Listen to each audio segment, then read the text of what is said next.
పూర్వం అవంతి రాజ్యాన్ని ధర్మకాంతుడు అనే రాజు పరిపాలించేవాడు. ఆ రాజుగారి ఆస్థానంలో అనేక మంది పండితులు ఉండేవారు. స్వయాన ధర్మకాంతుడు కూడా పండితుడే. అందువలన ఎంతోమంది పండితులను తన ఆస్థానంలో పోషిస్తూ వస్తున్నాడు.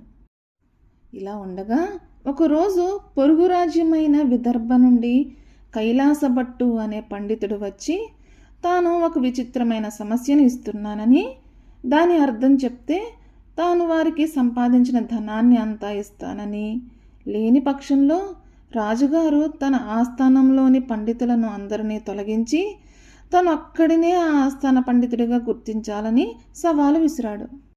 దీనికి ధర్మకాంతుడు అంగీకరించాడు. వెంటనే రాజు ఆ సమస్య ఏంటో చెప్పాలి అని అన్నాడు. అప్పుడు దిక్కు తొక్క అంబాశంబో గబుక్కు కసుక్కు అబ్బా దెబ్బా అని చెప్పి దీని అర్థం చెప్పండి అని. పండితులు ఎంత ఆలోచించినా దీనికి సమాధానం చెప్పలేకపోయారు. అప్పుడు ధర్మకాంతుడు పండితులందరితో ఈ సమస్యకు అర్థం చెప్పేవారే లేరా అంటూ ప్రశ్నించాడు.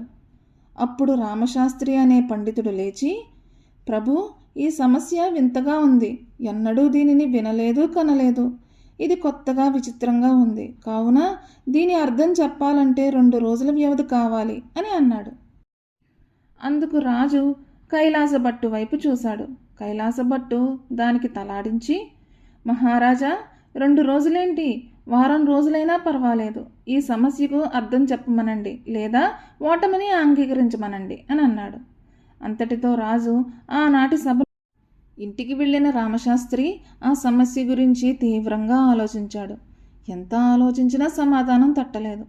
ఎంతోమందిని అడిగి చూశాడు, అయినా ప్రయోజనం లేదు. ఇలా 1 రోజు గడిచిపోయింది.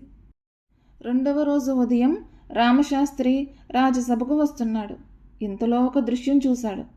వెంటనే చటుక్కున ఆలోచన వచ్చిందంతే. రామశాస్త్రి సభాభవనానికి చేరుకున్నాడు. అప్పటికే సభ కొలువు తీరి ఉంది. అందరూ రామశాస్త్రి కోసం ఎదురు చూస్తున్నారు. అప్పుడు రాజు, శాస్త్రి, సమాధానం దొరికిందా అని అడిగాడు.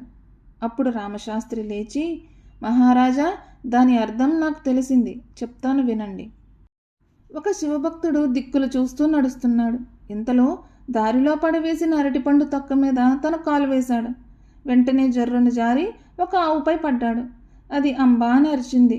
ఆ వ్యక్తి శివుని శంభో అని తలుస్తూ ఉండగా ఆ ఆవు గబుక్కున ఒక్క తన్ను అతన్ని తన్నింది. వెంటనే అతడు పక్కనున్న ముళ్ళ కంచెపై పడ్డాడు.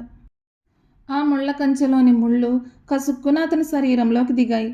అప్పుడు అతడు అబ్బా అని అరిచాడు. లేచి ముందుకు నడువుగా ఒక రాయి తట్టి కాలికి దెబ్బ తగిలింది. ఇది మహారాజా దీని అర్థం. ఇందులో సమస్యలోని అన్ని పదాలు వచ్చాయి, అంతే తప్ప ఏమీ లేదు. ఇదే దిక్కు తొక్క అంబా శంభో గబుక్కు కసుక్కు అబ్బా దెబ్బ. ఇందులో ఇంకా ఏదైనా ఉంటే కైలాసభట్టునే చెప్పమనండి అని అన్నాడు. దానికి కైలాసభట్టు సిగ్గుతో తల వంచుకున్నాడు. వెంటనే చప్పట్లతో సభాభవనమంతా మారుమోగిపోయింది. ధర్మకాంతుడు పండితుల ప్రతిష్టను కాపాడినందుకు రామశాస్త్రిని అభినందించి గొప్పగా సన్మానించాడు.